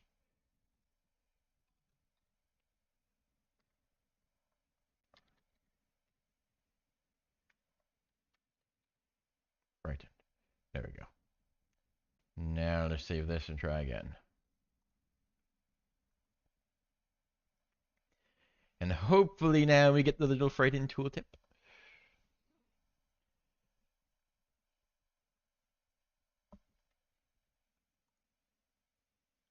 I wonder if I actually need to update it. Nope, perfect. Frightened. Wrong person. At the start of the lesser demon's turn, any creature within 5 feet of it must make a DC 11 Wisdom saving throw or gain the frightening condition. So this won't be too powerful because can approach doesn't really matter since they're already in melee range, unless the demon's trying to move away. What the only part of this that does matter is that it has disadvantage on ability checks, which doesn't really matter other than staying frightened, and attack rolls, so it just has less chance to hit the demon basically. So I think that's fair.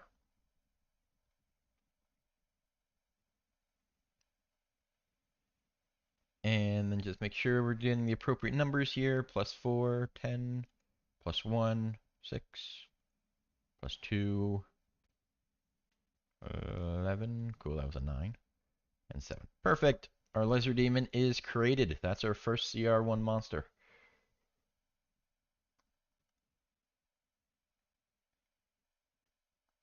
Not bad, not bad at all.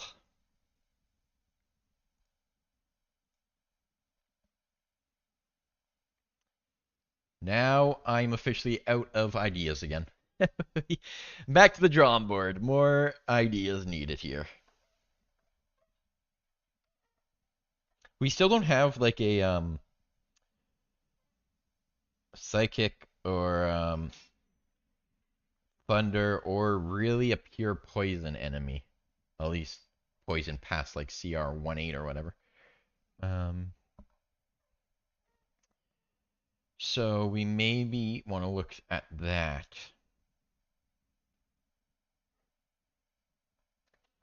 What would a good poison enemy be?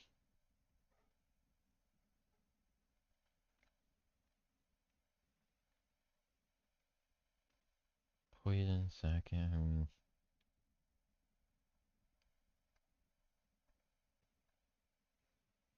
The only like psych damage I could think of is like on the Zerber or something like that. That already exists.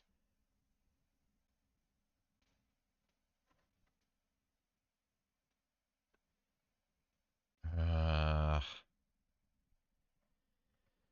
this is by far the hardest part of homebrewing.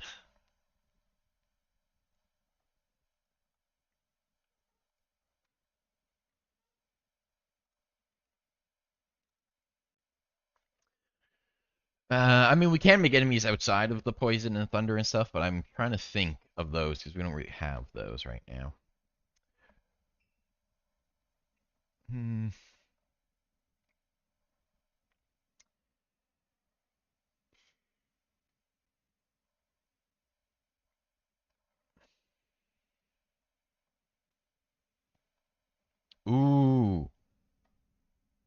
what about not a mimic, because a mimic's like the chest enemy. But what about something? Nah, I was gonna say that turns into you, quite literally. But that would be a high CR, way higher than what we're on right now. Um,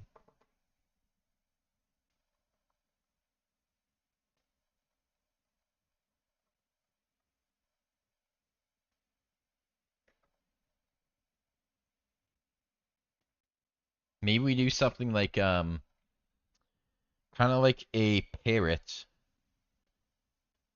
where it will say things, um, like but it will say like insulting things, so it'll cause like damage that way by insulting you, and then it could do phys damage. I don't know. I'm just throwing things out there. Um, it's tough coming up with enemies.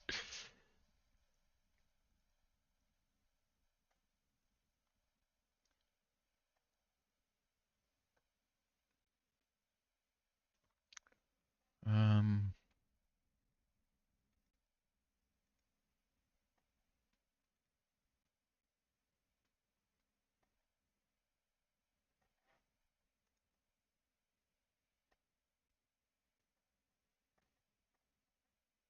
I'm actually drawing an absolute blank right now.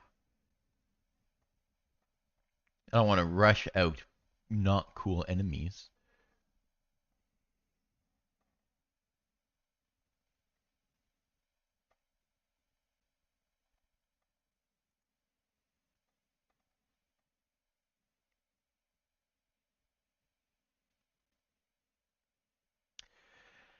Let's do a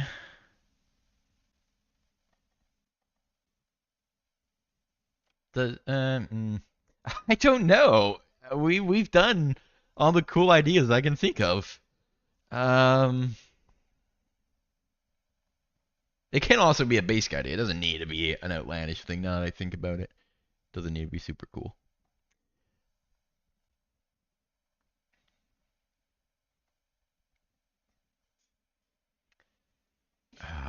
I can't even think of animals. We've done all the animals for the low CRs.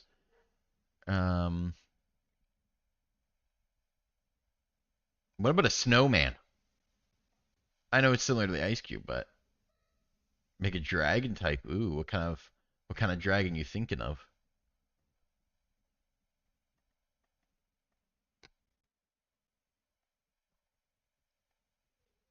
Now we're thinking we can make a dragon type. We can make a snowman. Um, I'm just thinking snowman because I looked outside and there's a bunch of snow. Um,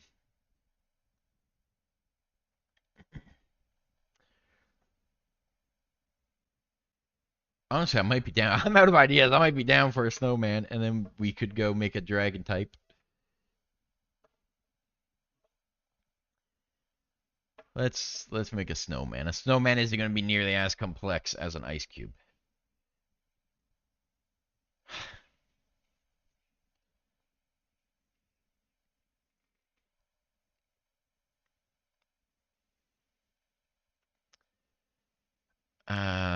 Screw it. Let's do it.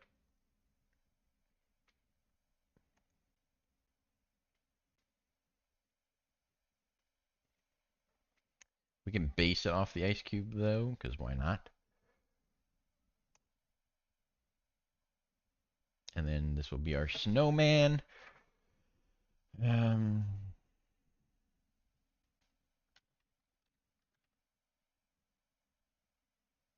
and then we could do a giant snowman. Just get away with the giant cheat code. 1.0.0. Monster subtypes, don't care. Challenge rating of 1. They won't have icy regen.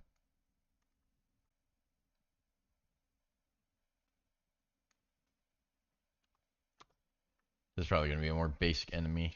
Um,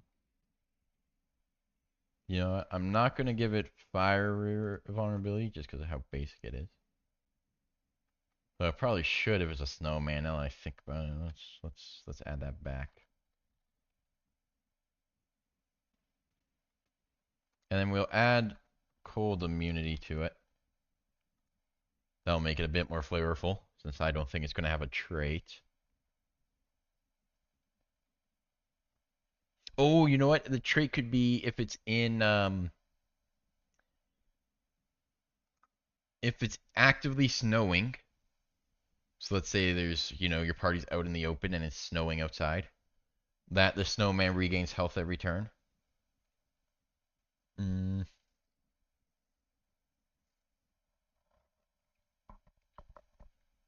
that would add some more flavor to it. So let's do. I will just say snow growth. we can come back to the name afterwards. Let's just get it functional first.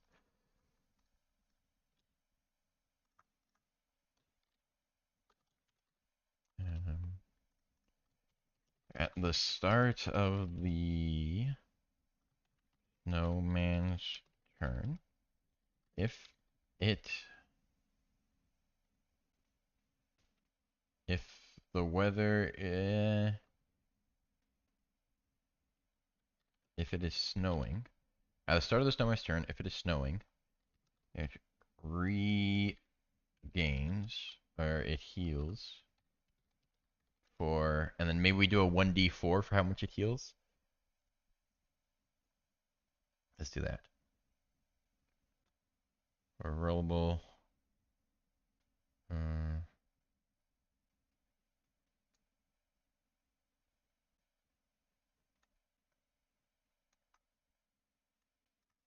Hold on. Let's do this.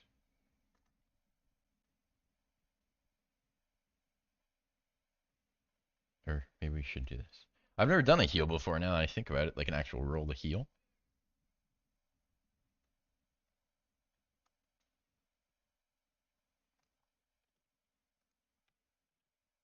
Heals for 1d4.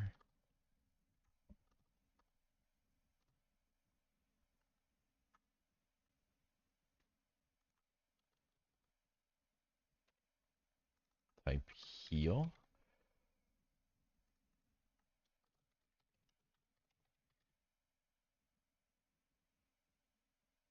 Does it need a roll damage type? I don't think so, right?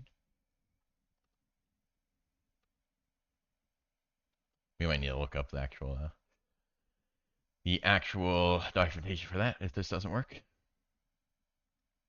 This, let's just save this real quick and go see if that heal works.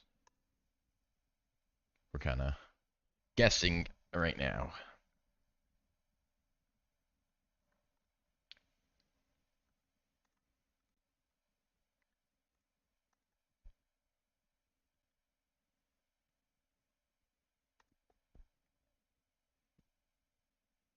Let me in. Okay, so Snowman. Perfect. It heals for 1d4. It works. And it says heal. Oh, that's great. All right, now we can go make the attacks.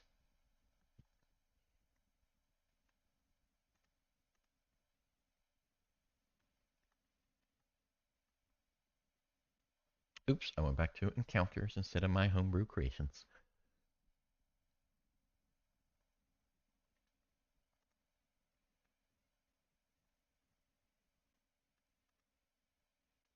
Snow, why does it have an F?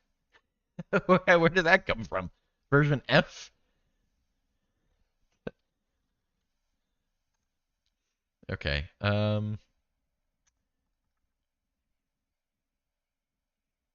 So we'll do one attack will be branch slap.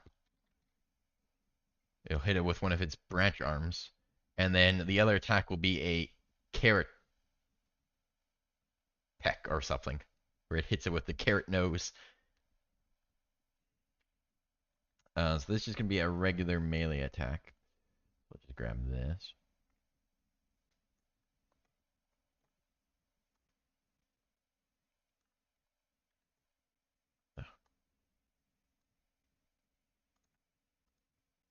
Oh no, it's doing the glitch. Darn. Let's do that.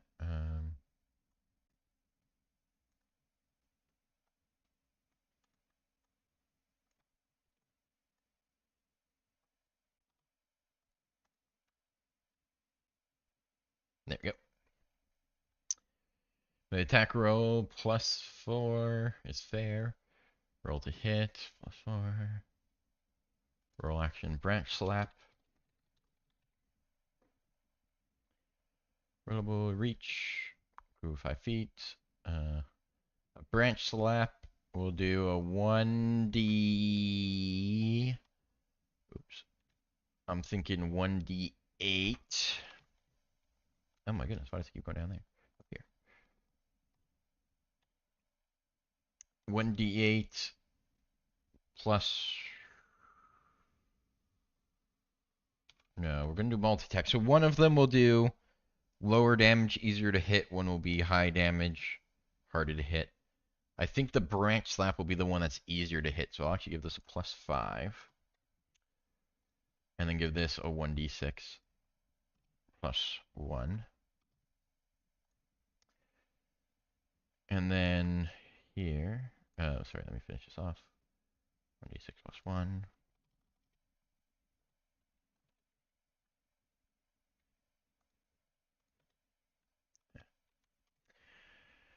Roll type damage, roll action, branch slap.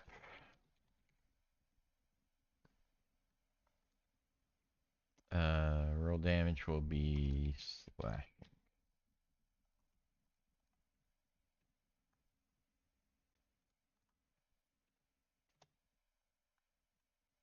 There we go. Then we'll do carrots, carrot stab.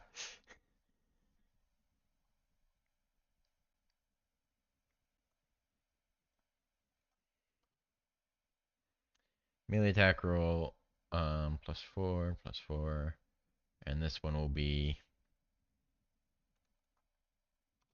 of course, carrot stab.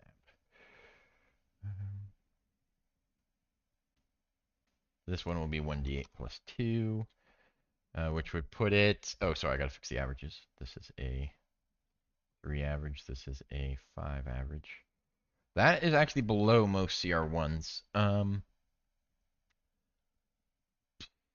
Most CR1s average around 10 damage.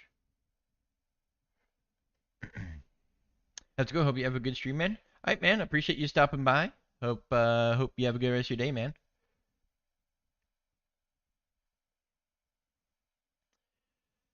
Alrighty.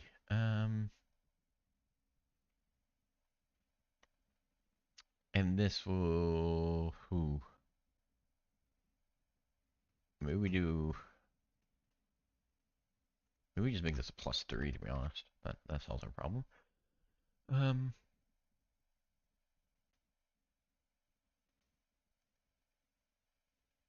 You know, we're gonna do a D10. 1d10 +2. This will be a 1d8. I keep thinking we're doing lower CR than we are. We can actually have some dangerous enemies now. This will be a 4 average. This will be a 6 average. And that puts it on par with other enemies of the CR. Because we'll be doing a multi-attack. We'll do one of each. So 4 to hit, 1d10 +2, 1d10 +2. Carrot stab. Roll damage. Piercing. Piercing damage. Sweet. And that should be good. Oh, I gotta give it multi-attack.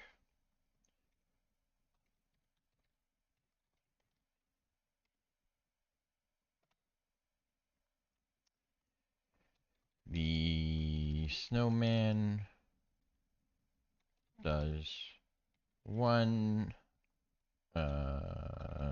branch slap and 1 carrot stab. And we'll save that just in case something happens and we lose it.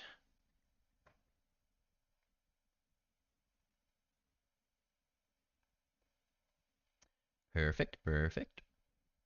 Snow growth for that flavor. Armor class. We'll give it a 13. Honestly, not much logic behind that besides the fact that isn't it's kind of just needed for balance. Initiative bonus, we'll say a 0. Perception, we'll say 12. Snowmen have eyes. We'll give it a 10. It's not like they're gonna have good eyes, really. Average hit points, we'll give it 19. And we'll do. If somebody wants to roll for it, we'll do.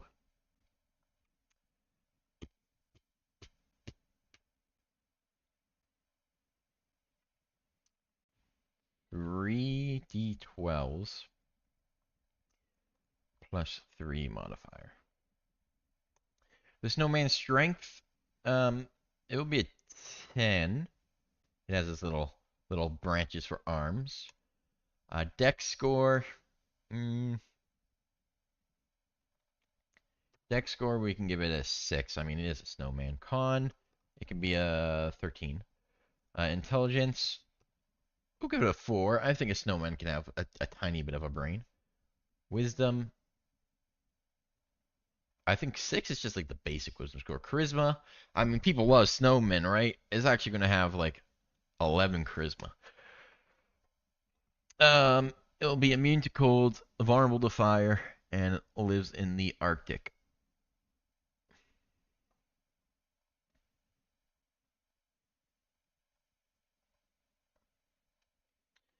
Save that. Senses. We'll give our snowman dark vision. It stays out all night. And movement, it's walk. I mean, I'm imagining this snowman has legs. It'll be a bit slow. We'll do 25.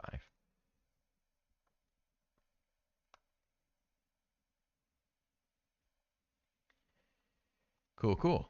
So that is our snowman complete. Let's again just add it to an encounter, make sure it works as expected.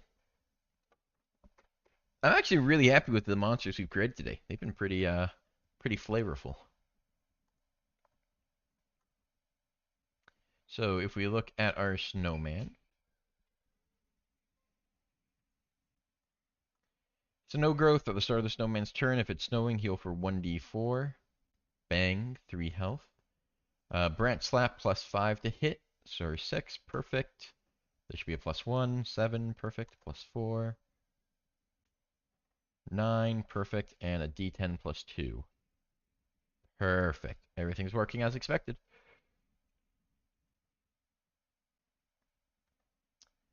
So, that is officially the snowman completed. I think I am going to call it a stream there, though. We've been live for, well over 3 hours now. So yeah, I'm going to call it there. I appreciate everyone who stopped by and hung out. We will be live again tomorrow with something D&D related, whether it's more homebrew monsters or really anything else. I'll do like live encounters or something. We'll just get random enemies people want to see fight and do some live encounters. Yeah, that's a good idea for a stream, but we'll see. We might do more battle maps tomorrow to start off the stream like we did today. Might do more monster homebrews. Maybe we'll do some item homebrews, right? Doesn't need to be monsters. We can take a break from monsters and do some item homebrew creation. That actually sounds like it could be really fun. So yeah, I'll be live again tomorrow around 12 p.m. Eastern.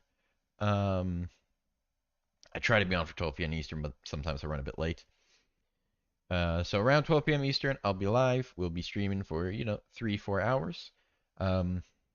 So I hope to see you then, and I hope you guys have a good rest of your days. Thank you again for stopping by the stream. I really do appreciate it.